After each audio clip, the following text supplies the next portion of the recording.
ఆకలికి పరిష్కారం చూపు అని చెప్పేసి కమ్యూనిస్టులు కొట్లాడుతూ ఉంటే కమ్యూనిస్టులని ఆకలి అని చెప్పేసి మాట అన్నందుకు నువ్వు చంపొచ్చు, దాడులు చేయొచ్చు, కానీ మనిషిని చంపుతావు, కానీ నువ్వు ఆకలిని చంపగలుగుతావా? ఆకలిని చంపినోడు ఉన్నాడా ఈ భూమి మీద ఎవడా రేపటి వారికి? మరి ఆకలిని చంపలేవు కదా. మరి ఆకలితో అలమటించేటువంటి ప్రజల పక్షాన నిలబడేటువంటి ఈ మనుషులను చంపేటువంటి శక్తిని ఉందా అని చెప్పేసి అడుగుతావు. ఎందుకంటే ఆకలి ఉన్నంత కాలం, ఆకలితో ప్రజలు అల్లాడినంత కాలం కమ్యూనిస్టులు ఆ ప్రజల యొక్క ఆకలి మంటల నుండే పుట్టుకొస్తారు, మిమ్మల్ని దహించేస్తారని చెప్పేసి. ఎందుకంటే ఆకలితో బాధపడేటువంటి ప్రజల పక్షాన్ని ఎవరు నిలబడతారు? మనుషులే కదా. ఇప్పుడు ఉపాధి హామీ చట్టం వచ్చింది, ఎట్లొచ్చింది? ఎర్ర జెండా పట్టుకొని మాకు పనైనా చూపెట్టండి, తిండైనా పెట్టండి, ఖబర్దార్ అని చెప్పి మనం సీపీఎంగా పోరాటాలు చేశాము. ఆ చేసినటువంటి ఫలితంగానే ఇప్పుడు ఉపాధి హామీ చట్టం నువ్వు పేర్లు మారుస్తూ ఉన్నావు, వివిజీ రామ్జీ అంటున్నావు, ఇంకేదో అంటున్నావు. నువ్వు ఏ పేరు మార్చినా ఆ చట్టం కోసం పోరాటం చేసింది ఎర్ర జెండా. ఆ ఎర్ర జెండాను చేసేయలేవు అని చెప్పేసి. ఎందుకంటే ప్రపంచ చరిత్ర ఏం చెప్తాము? ప్రపంచ చరిత్రలో ఇలాగే అనుకున్నారు చాలామంది. ఎర్ర జెండా అనేది ఏమేమి దూర్ చేశామని చెప్పేసి హిట్లర్ కూడా అనుకున్నాడు. హిట్లర్ అలాగే అనుకున్నాడు. ఎర్ర జెండా ఏముంది, దాన్ని కథం చేసి పడేస్తామని చెప్పేసి కోట్ల సైనికులు తీసుకొని పోయాడు. రష్యా మీద దండెత్తాడు. మిగతా బ్రిటన్, అమెరికా వీళ్ళందరూ చూశారు, మొత్తం ఎర్ర జెండా లేకుండా చేస్తారు, మంచిదే అని చెప్పేసి వీళ్ళు కూడా సపోర్ట్ కొట్టుకున్నారు. ఎందుకంటే నన్ను దొంగ పెట్టుబడిదారుల ప్రతినిధి, ఎర్ర జెండా అంటే వాళ్ళ కొడుకు, అందుకని చంపుకొని అనుకున్నారు. కానీ స్టాలిన్ నాయకత్వంలో ఏం జరిగింది? ఎర్ర జెండాను అంతం చేస్తారన్నటువంటి హిట్లర్ పారిపోయే ఏకదాసుకున్నాడు. చీలి అనేటువంటి దేశంలో విధానం చేశారు. కమ్యూనిస్ట్ పార్టీ అధికారంలోకి వస్తే అమెరికా ఏం చేసింది? పార్లమెంట్ మీదకి, అధ్యక్ష భవనం మీదకి సైన్యాన్ని ముసుగొల్పి మొత్తం అక్కడ కమ్యూనిస్టులందరినీ కూర్చోవద్ద వచ్చారు.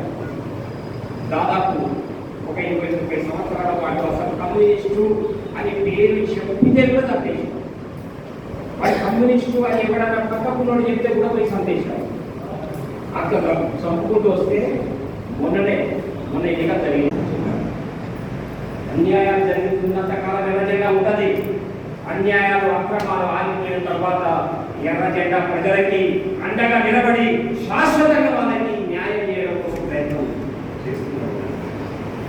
ఎర్ర జెండా గురించి ఈరోజు చూసుకుంటారు చేస్తున్నారు. మీరు కాడ ఓడిపోయారు. నిజమే, ఈరోజు కొన్ని అసెంబ్లీలలో సీట్లు లేకపోవచ్చు, కొన్ని పార్లమెంట్లలో సీట్లు లేకపోవచ్చు. ప్రజలని మీరు మోసం చేసి ఓట్లు దండుకోవచ్చు. లేదు, మీరు ఎమ్మెల్యేలుగా గడ్డి మీద కూర్చోవచ్చు, పరిపాలన చేస్తున్నామని చెప్పి మీరు అనుకోవచ్చు. కానీ మీరు పరిపాలన ఏదైతే చేస్తూ ఉన్నారో ఆ పరిపాలనలో ప్రజలకి హాని చేసే విషయాలు ఉంటే, ప్రజలకి అన్యాయం చేసే విషయాలు ఉంటే, ప్రజలకి నష్టం చేసే విషయాలు ఉంటే, ప్రజలకి ఎప్పుడైతే కష్టం కలిగించే విషయాలు ఉంటాయో అప్పుడు ఎర్ర జెండా వాళ్ళ పక్షాన నిలబడుతూనే ఉంటుంది, పోరాడుతూనే ఉంటుంది, వాటికి న్యాయం చేస్తూనే ఉంటుంది. ఇది కదా మనకు చరిత్ర చూపుతాం. ఇదే కదా మనకు చూపిస్తుంది. భారతదేశ చరిత్ర కూడా మనకు స్పష్టంగా అర్థమవుతాం. ఎప్పుడు ప్రజలకి ఇబ్బంది వచ్చినప్పుడల్లా మనం ఇదిగా చాలా ఇబ్బందులలో ఉన్నారు.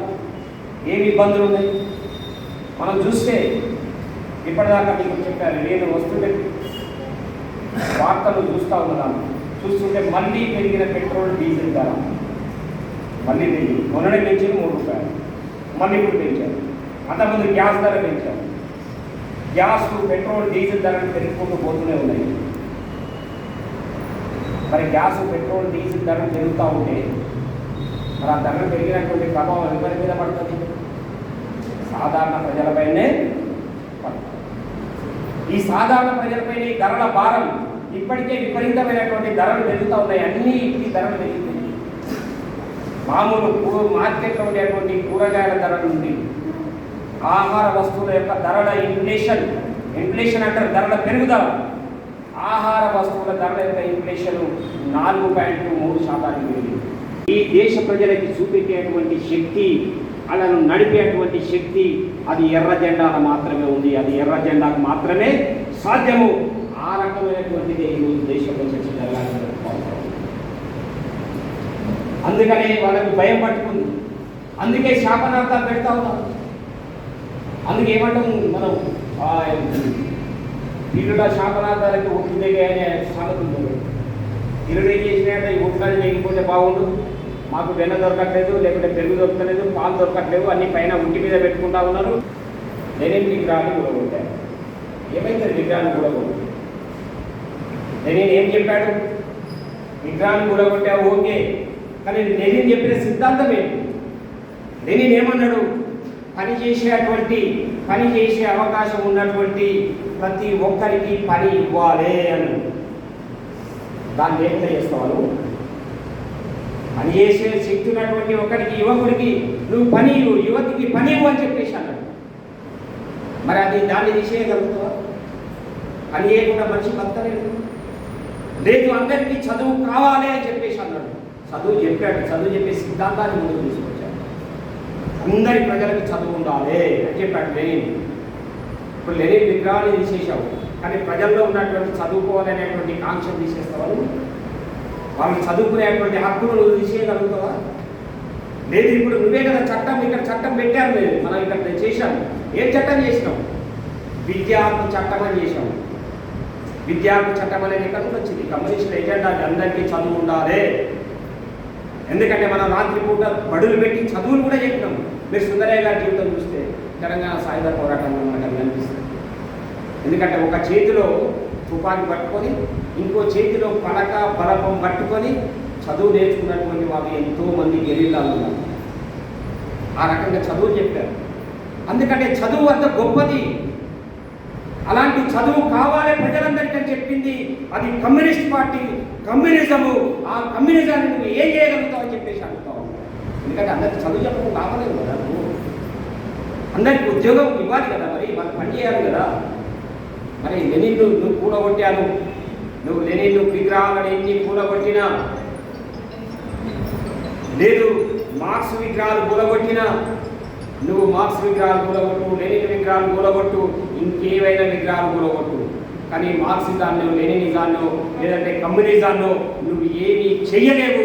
అది ప్రజల కోసం వచ్చినటువంటి సిద్ధాంతం, అది ప్రజల కోసం నిలబడేటువంటి సిద్ధాంతం. దాన్ని నువ్వేం చేయగలవు?